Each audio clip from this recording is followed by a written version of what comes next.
मुंगेर सदर प्रखंड क्षेत्र के रामगढ़ गांव निवासी किसान चंद्रशेखर सिंह अब क्षेत्रीय सब्जी उत्पादकों के लिए नजीर बनने लगे हैं। उन्होंने वैज्ञानिक पद्धति से सब्जी उत्पादनों का प्रयास शुरू किया है, जिसके तहत कम से कम 4 फीट और अधिकतम 6.5 फीट की कद्दू का उत्पादन कर सब्जी विक्रेताओं को उत्साहित किया है। इस बाबत किसान चंद्रशेखर बताते हैं कि वह हमेशा एक नया प्रयोग करते हैं, जिसके तहत उन्होंने अपने रिश्तेदारों के यहाँ से एक नई प्रजाति कद्दू का बीज प्राप्त किया। वह उसे अपने घर की जमीन में लगा लिया। बेताब अत्यधिक उत्साहित हो गए जब उन्होंने पाया कि इस प्रजाति के बीज से कम से कम 4 फीट और अधिकतम 6.5 फीट पक्का फसल प्राप्त कर रहे हैं, जिससे देखने के लिए अन्य सब्जी उत्पादक किसान पहुँच रहे हैं। उन्होंने क्षेत्रीय किसानों को इस प्रभेद के बीज का उपयोग करने व अधिक मुनाफा प्राप्त करने के रहस्य बताएं।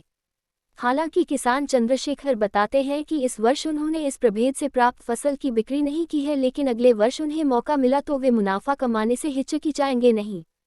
उन्होंने स्थानीय सब्जी उत्पादक किसानों को सलाह देते हुए कहा कि इस प्रभेद के बीज का उपचारण कर फसल प्राप्त करें व अधिक से अधिक मुनाफा प्राप्त करने का प्रयास करें। किशन चंद्रशेखर सिंह ने बताया कि जब उनके घरों में इतनी लंबी लंबी कद्दू उपजने लगा तो वे बाजारों में कद्दू को बेचने के बजाय सैकड़ों ग्रामीणों के बीच कद्दू का वितरण रोजाना कर रहे हैं। इतना ही नहीं, चंद्रशेखर के घर की छत से लेकर आंगन, बाहर और कमरे में भी कद्दू जहां तहां उपज रहा है।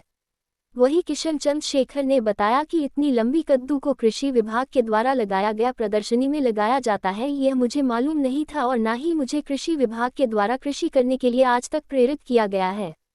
लेकिन अब अगर कहीं भी कृषि विभाग के द्वारा प्रदर्शनी लगाया जाएगा तो वहां मैं अपने हाथों से उपजाए फसल को प्रदर्शनी में लगाऊंगा।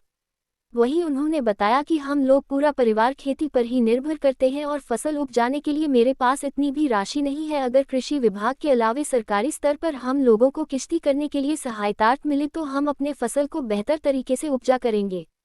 इसके अलावे अपने फसल का प्रदर्शनी लगाकर जिला ही नहीं राज्य स्तर के साथ साथ राष्ट्रीय स्तर पर भी अपने गाँव का नाम रोशन करेंगे।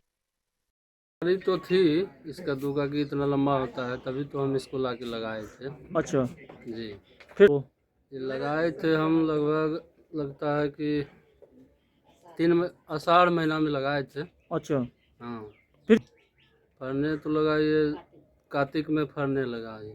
तो क्या? नहीं, खाद इसमें कोई खाद नहीं दिया है। अच्छा, हाँ, सिर्फ पानी वानी पड़ता है अच्छा, और धरती जो वहाँ पे हम गोबर का मात्रा था थोड़ा, उसी जगह उसको लगा दिए थे। तो फर ये लगभग 4 से 6 फीट तक का ये हो जाता है। 4 तो मैक्सिमम होता ही होता है। अच्छा, 6 फीट इसका हाईएस्ट लंबाई है। अच्छा, जी जी। अच्छा, तो हम इसको बांट दिए गांव में, मतलब देख के लोग मांगने लगता है कि दो दो, तो देना पड़ता है।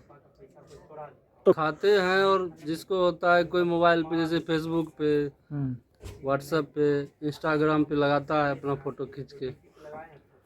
स्वाद तो बहुत बढ़िया है इसका स्वाद। अच्छा, हम्म। तो कब नहीं, ऐसा हम लोग को कुछ जानकारी नहीं था, इसलिए हम लोग बस सिर्फ खाने के लिए लगाए थे, तो ऐसा कुछ जानकारी नहीं था हम लोग। अब गाँव वाले यही बोलते हैं कि कहाँ से बीज लाया, कहाँ से बीज लाया, इसका बीज रखना, बहुत अच्छा कद्दू है, यही सब बोलते हैं। क्या ऐसा देखे नहीं है कहाँ से लाया था बीज, यही सब पूछता है। क्या नाम? मेरा नाम चंद्रशेखर कुमार हुआ। यही बस थोड़ा खेती है, खेती बाड़ी करते हैं। हाँ, किसान में है, रामगढ़। ठीक।